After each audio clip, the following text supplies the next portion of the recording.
You're messing up. You can keep up with those PowerPoints. You can keep up with all that nonsense. And one day you're going to come to me with all these tears in your eyes, wondering how in the world I get to the point God called me to preach. Keep it up. God, that's what God does. God, right now, God's doing with you is, and you're taking the bait. None of us started out intending to be somebody's pastor, including me. When Sister Sweeney and I got married, I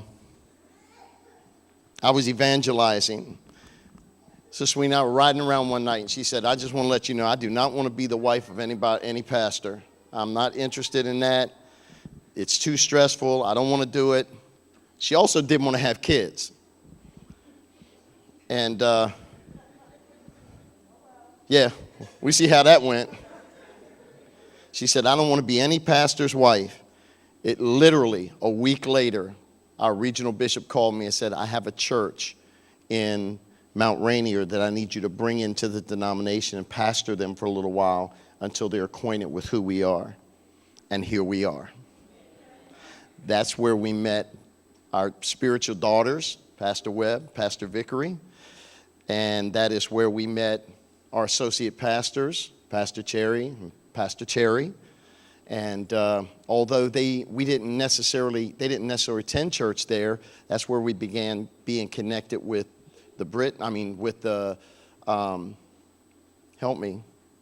with Sharon and Karen and Dawn and all of them and the family that have been such a great part of our lives and our ministry.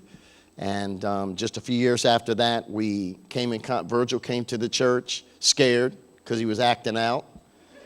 Afraid Natalie was going to kill him. She was pregnant and mean. No, I'm just kidding. That's when little Cyan came along, and she would fit in the palm of my hand. And look at her now. Where is Cy? She is in college. And she's about to get her driver's license. And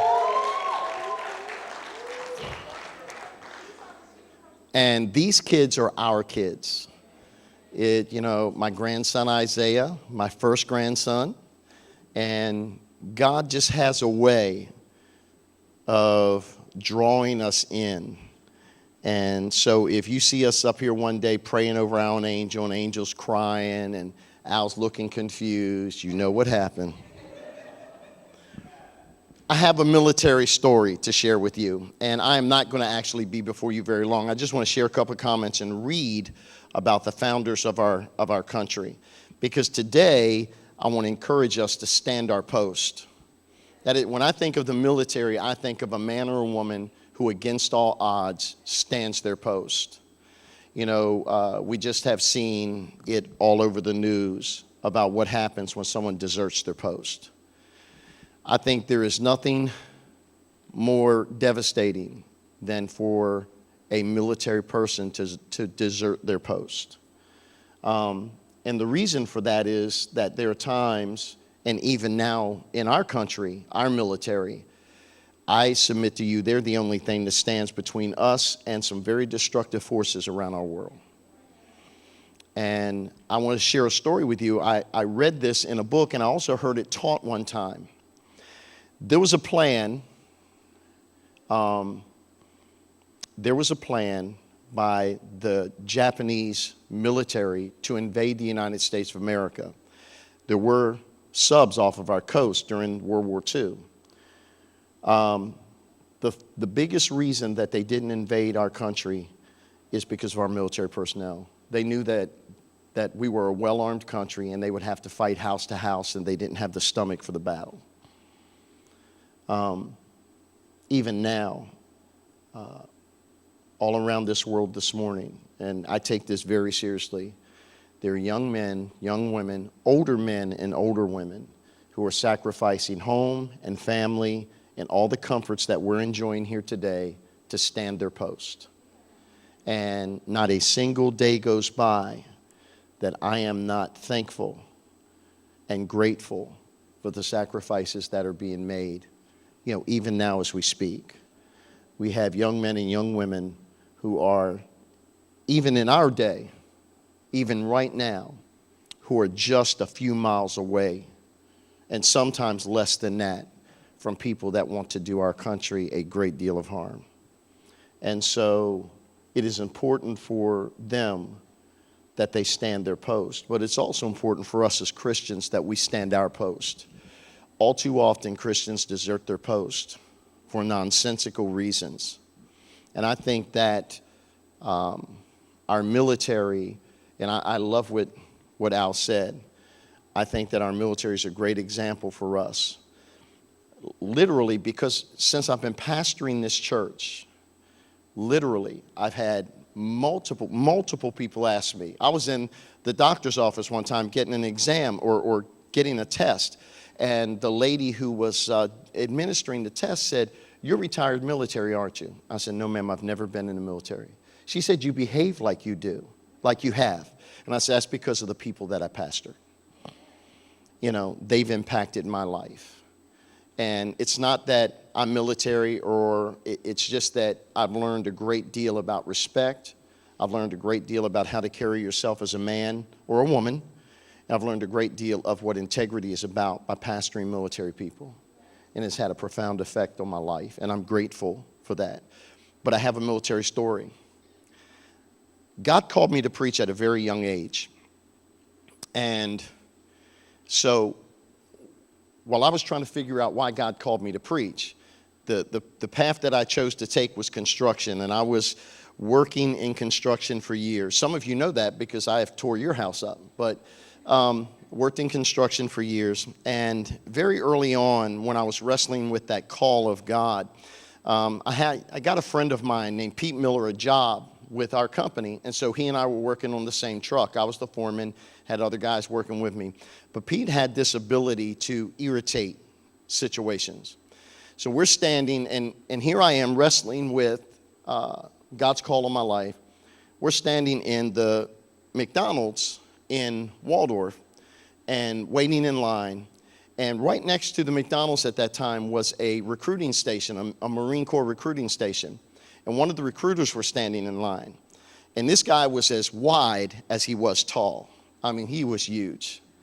And Pete said, I've thought about joining the Marine Corps. I'm going to ask this. Pete, don't talk to him about that, because then he's going to want to make a big deal out of it.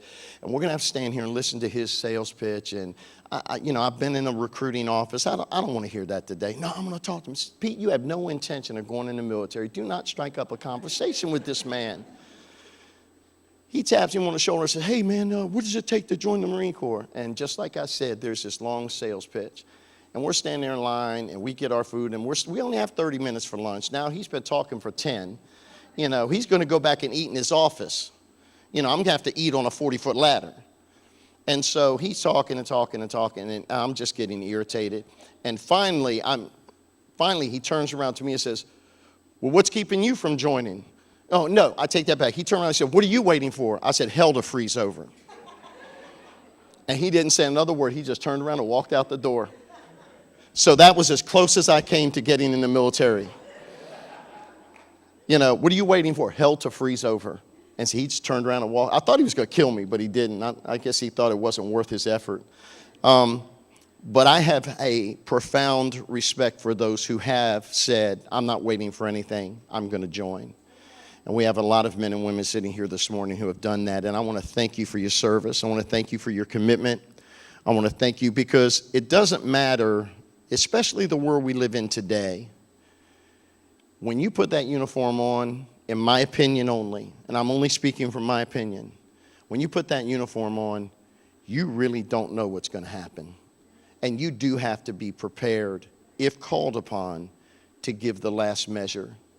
And some of them have, and who knows who will be called to do that in the coming days. We live in a volatile world, and you never know what's going to happen. Jesus said in the last days there'll be wars and rumors of wars, and we'll certainly see that happen now. And one of the stabilizing forces of our nation are our military, and I would like us to stand and give them one more hand because they absolutely deserve it.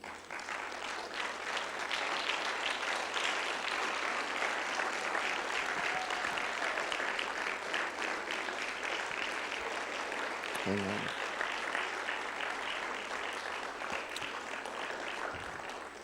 Thank you so much for your commitment. Now, having said that, freedom didn't originate with the United States or with our military. It originated with Jesus Christ. In John chapter 8, it says, "Then said Jesus to those Jews which believed on him, If you continue in my word, then you are my disciples indeed. Ye shall know the truth, and the truth shall make you free." They answered him, "We be Abraham's seed, and we are never in bondage to any man. How sayest thou, ye shall be made free? And Jesus answered them, Verily, verily, I say unto you, whosoever committeth sin is the servant of sin. And the servant abideth not in the house forever, but the Son abideth forever. If the Son, therefore, shall make you free, you shall be free indeed." Amen. You shall be free indeed. Virtually every significant document, and we live in a time when we are seeing our government and specifically attorneys begin to take apart the Declaration of Independence. And I think that there are things that our founding fathers intended, and there are things that our founding fathers didn't intend. And so we're beginning to dissect the Declaration of Independence. And we're beginning to say, well, this is what they meant, and that is what they meant. And we're beginning to say, well, they never intended. You know, the men who signed the Declaration weren't all religious men. And they desired for there to be a separation between church and state. I'm not going to stand in front of you this morning to make that argument one way or another, but I do want to tell you this. Virtually every significant document of our nation's founding acknowledges our dependence upon God and his providential care for us. Engraved in stones throughout our nation's capital are the biblical words and wisdoms upon which the foundation of this nation rests. Even with God's blessing, the building of America has become a daunting task. It still requires sacrifice, courage, perseverance, and the blood of its citizens. This task is inherited by each and every succeeding generation. And so when we have our military sitting in our midst, we recognize that they have inherited this task from our forefathers and continue to do it.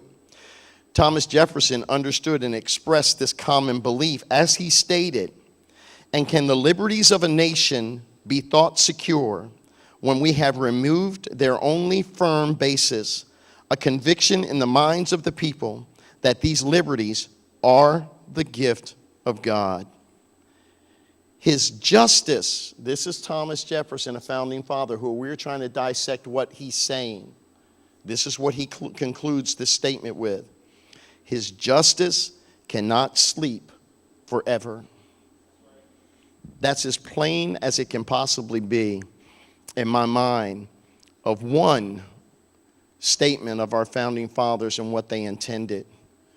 You know, it's right and it's correct for Brother Al to make the comparison between our military and our church. I would say that our church, the ministers and the Christians of our nation and of around the world, should be standing the post because we're the last vestige between heaven and hell.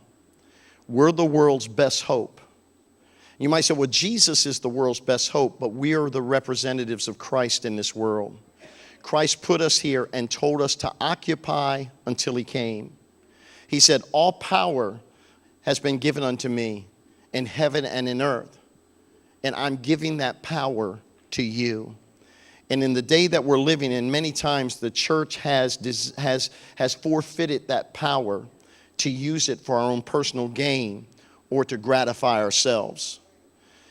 I wonder what our military leaders, I wonder what our military men and women sometimes think of us when they see us continue to compromise on the values that we've been commanded to protect.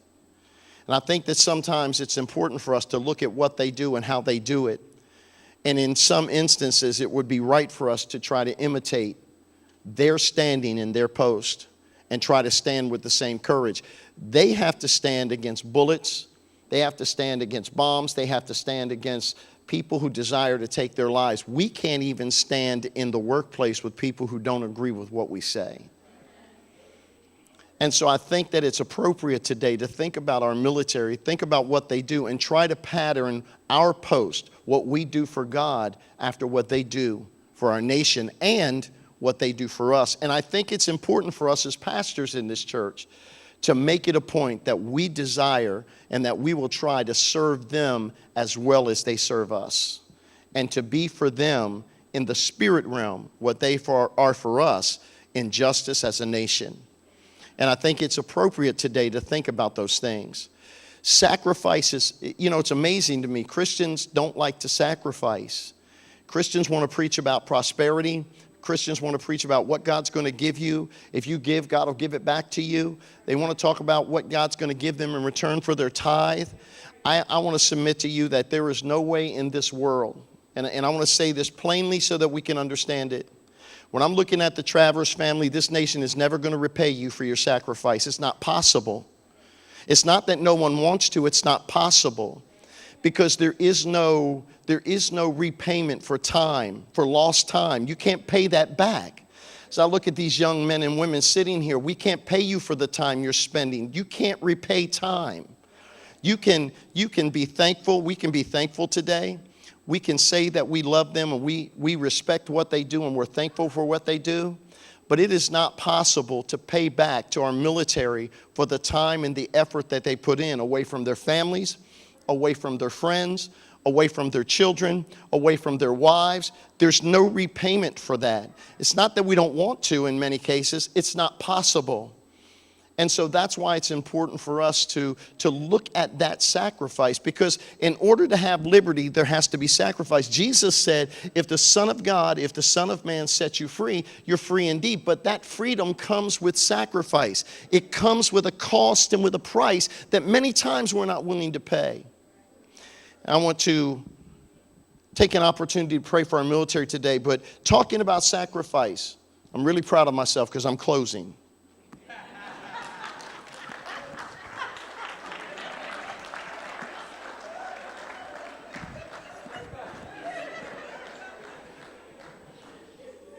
I love me some Nakia. I don't do that stuff to people I know will get mad at me. Besides, I know her dad, and if she gets salty, I'll just call him. We can't do what we do without sacrifice. You can't do anything significant. Anything that you do in life of any significance for God is going to take sacrifice. We as Christians try to work our way around that sacrifice. I want to close my sermon today with reading a few lines, a few paragraphs about our founding fathers as it pertains to sacrifice. And I didn't write this, so I'm reading this. Okay? Have you ever wondered what happened to the 56 men who signed the Declaration of Independence? 5 signers were captured by the British as traitors and tortured before they died.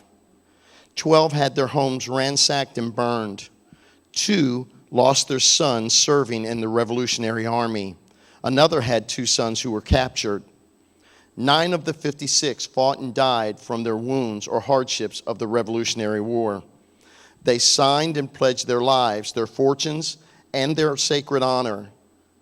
What kind of men were they actually?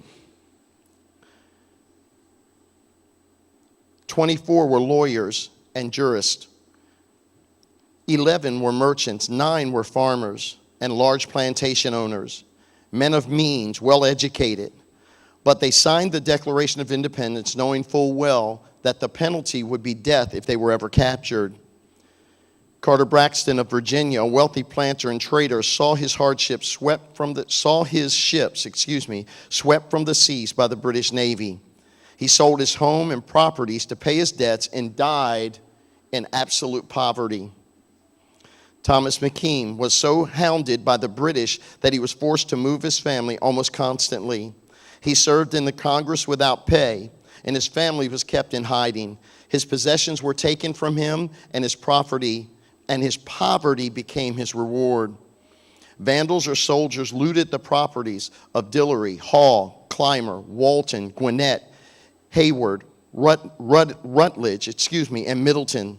At the Battle of Yorktown, Thomas Nelson Jr. noted that the British General Cornwallis had taken over the Nelson home for his headquarters. He quietly urged General George Washington to open fire.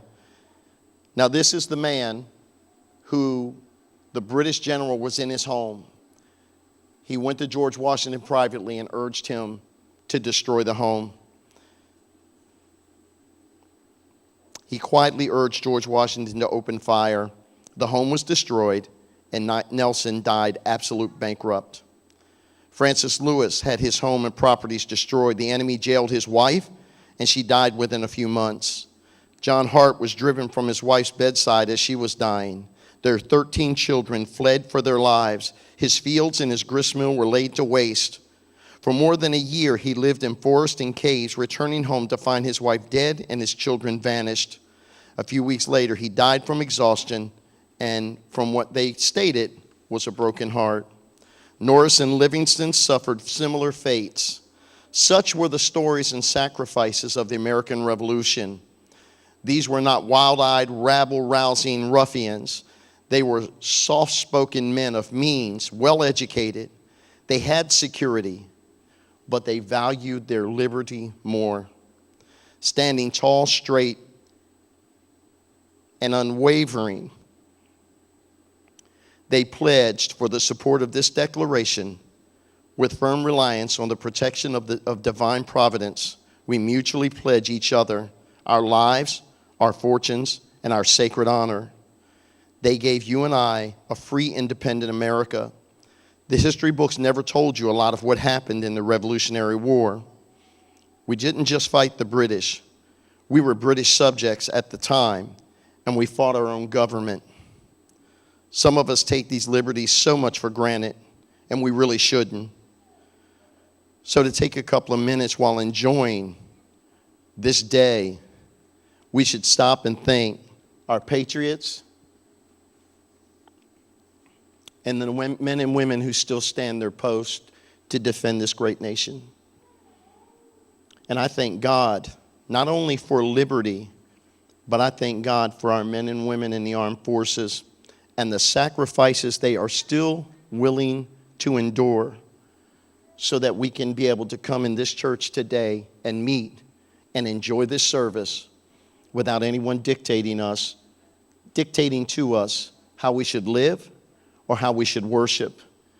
And if I can thank our military for anything, I want to thank you for the privilege to worship God the way I want to worship Him. And that is something that I could never repay you for, and I thank you for it. I have two things I want to do in my closing. The first thing that I want to do is I want to ask all of our active duty military to come and stand in front of us. And your families, please, if they're here. I would like for our congregation, and I'm actually going to take a volunteer this morning. Okay? Brother Virgil, I need you to come. Look, man, you know your job. Come and anoint them, please. Thank you, sir. This is what I'd like for us to do. I'd like for us to anoint them and pray for them. Pray God's protection. Pray God's guidance. Pray that they continue to be courageous and that there's only one. I said there's no way to pay them back. But God makes the declaration that I'm not a debtor to any man. And I pray that God would repay them 1,000-fold for their sacrifice and for their courage. And what I want to do this morning is ask all of you to stand. And I'm actually going to take a volunteer from our congregation who would feel led